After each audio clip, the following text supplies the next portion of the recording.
ये आत्मा उसी समय से व्याकुल है जिस समय से ये उस परम पिता के उस सुखमय स्थल से, उस सतलोक से, अमरलोक से बिछुड़ कर आई है, उस परम पिता से दूर हुई है। उसी दिन से इसको आभास हो गया है कि जो सुख मैं छोड़ के आया हूं वो यहां नहीं है। उसकी खोज में फिर ये अपनी अटकलबाजी से, जीव सोच से सोचने लगता है, प्रयत्न करता है। जैसे कोई निर्धन है, वो सोचता है कि धनवान सुखी होंगे, धन में सुख होगा। और धनी व्यक्ति को स्वप्न में भी सुख नहीं होता। पुण्यात्माओं, निर्धन को तो ये बात जचा नहीं कि धनवान सुखी नहीं, लेकिन किसी धनवान यानी मायाधारी से मिलकर देखना उसके ऊपर कितनी समस्याओं का पहाड़ होगा, आप सोच भी नहीं सकते। जहां माया है वहां शीतलता नहीं हो सकती, जहां भट्ठी अग्नि की तप रही हो वहां शीतलता नहीं हो सकती। ये माया अग्नि की भट्ठी है, इसके निकट बैठकर प्राणी कभी भी शीतलता महसूस नहीं कर सकता। धनी व्यक्ति सोचते हैं कि राजा लोग सुखी होंगे। राजा को सुख स्वप्न में भी नहीं होता। आपको ऐसा लगता है जैसे इसके आगे पीछे बड़ी सेना चलती है, बड़े बड़े अधिकारी सलूट लगा रहे होते हैं, ये महासुखी होगा, कारों में चलते हैं। सपने में भी सुख नहीं है इनको, क्योंकि हमने सुख का पता ही नहीं जो सुख होता है। राजा लोग समझते हैं कि ऊपर के ये देवता लोग सुखी होंगे स्वर्ग आदि में। स्वर्ग के देवता सोचते हैं इंद्र सुखी होगा, जो देवराज है, देवताओं का राजा है। और देवराज सोचता है कि ब्रह्मा विष्णु महेश सुखी हैं। ब्रह्मा विष्णु महेश कहते हम स्वप्न में भी सुख नहीं हमारे को।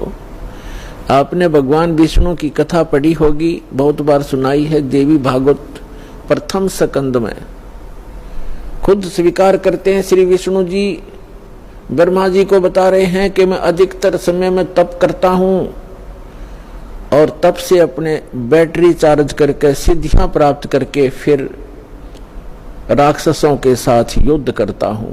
कभी मुश्किल से कोई समय मिलता है तो लक्ष्मी के साथ सुखपूर्वक समय बिता पाता हूं।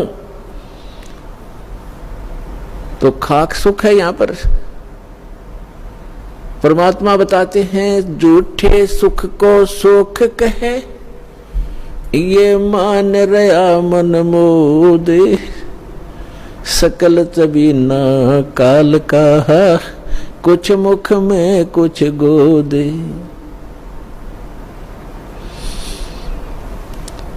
इस झूठे सुख को सुख कहे, ये मान रहा मनमोद। कौन से झूठे सुख को? एक व्यक्ति बता रहा था कि मेरे एक कन्या ने जन्म लिया,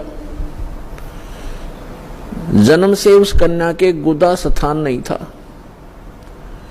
इसको देखकर मेरे ऊपर पहाड़ टूट गया समस्या का, महा दुखी हो गया मैं। डॉक्टर के यहां लेकर गया मेडिकल में। जिस वार्ड में मेरी बेटी को भर्ती किया उसमें ऐसे 3-4 केस और थे। तब मुझे कुछ राहत मिली कि मेरे जैसे और भी दुखी हैं।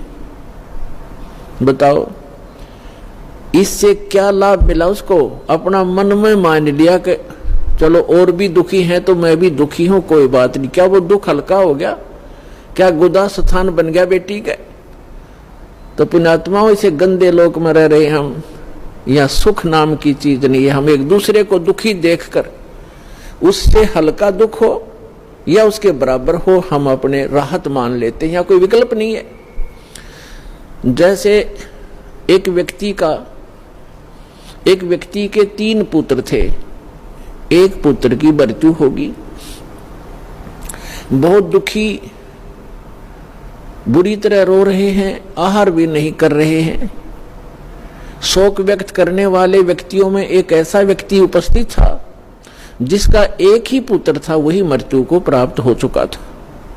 तो सांत्वना देने वालों ने कहा कि देख भाई, यहाँ तो ऐसा ही है, सभी की मृत्यु होती है, ये तो भगवान हवाला बात है, चिंता मत करो। देखो ये भाई बैठा है, इसको देख कर जी ले, इसका इकलौता पुत्र था, उसी की मृत्यु होगी, ये भी तो अपना समय व्यतीत कर रहा है, धैर्य कर।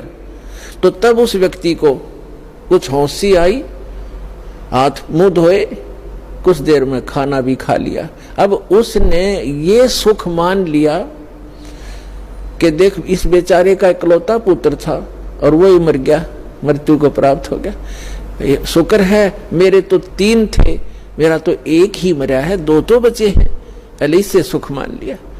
क्या वो बेटा वापस आ गया?